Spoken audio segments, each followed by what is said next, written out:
Recorded Books, Incorporated presents an unabridged recording of Worst Fears Realized by Stuart Woods, narrated by Richard Ferrone.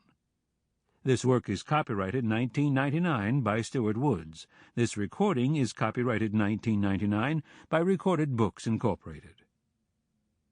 Stone Barrington is in a position that every ex-policeman dreads.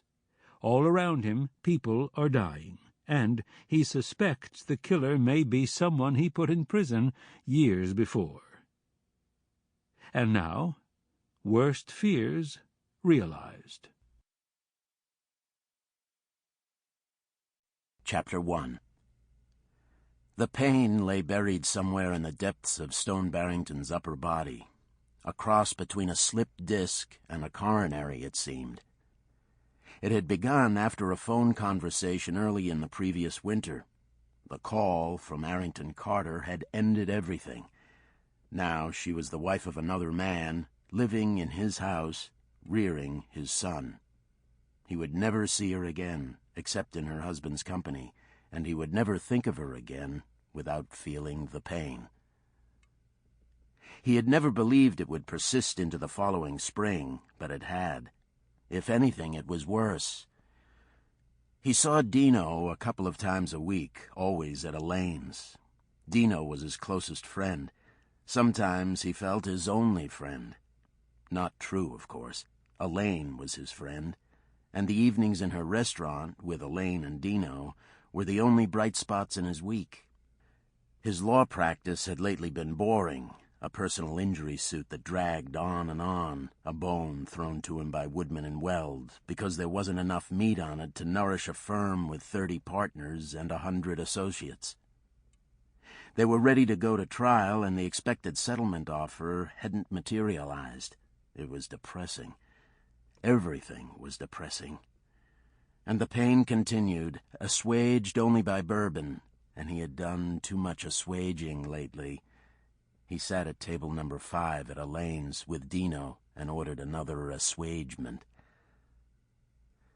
"Let's go to a party," Dino said. "Have your next one there."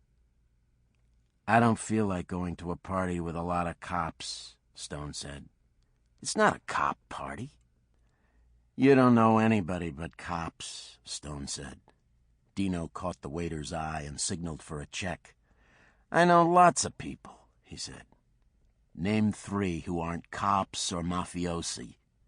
"It's not a mafia party either," Dino said, dodging the question. "Whose party is it?"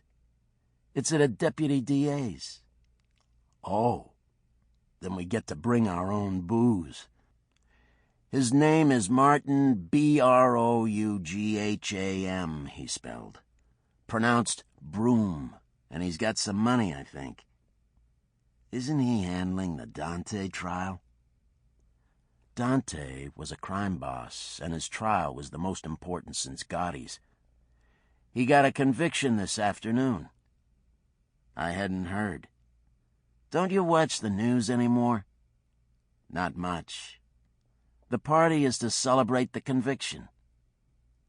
"How come I don't know Broom?" "Because he runs with a classier crowd than you're accustomed to. The only seedy lawyers he meets are in court." "Who are you calling a seedy lawyer?" "How many lawyers are at this table?" "I am not a seedy lawyer. I just take seedy cases. There's a difference." "Whatever you say," Dino said, standing up and reaching for his raincoat. "Let's get out of here." "I don't want to," Stone grumbled. "You don't want to do anything, you desolate fuck. And I can't stand it anymore. Now put your coat on and come with me, or I'll just shoot you here and now. Nobody would ever prosecute me. It would be justifiable homicide." "Oh, all right," Stone said, struggling to his feet and grabbing his coat. "1 drink, if the guy serves decent booze. Then I'm out of there." The apartment was a duplex in the East 60s, definitely not the preserve of an assistant DA. "You're right," Stone said as they handed their coats to a maid. "He's got money. There's at least $1 million of art hanging in this room." Sample complete. Ready to continue?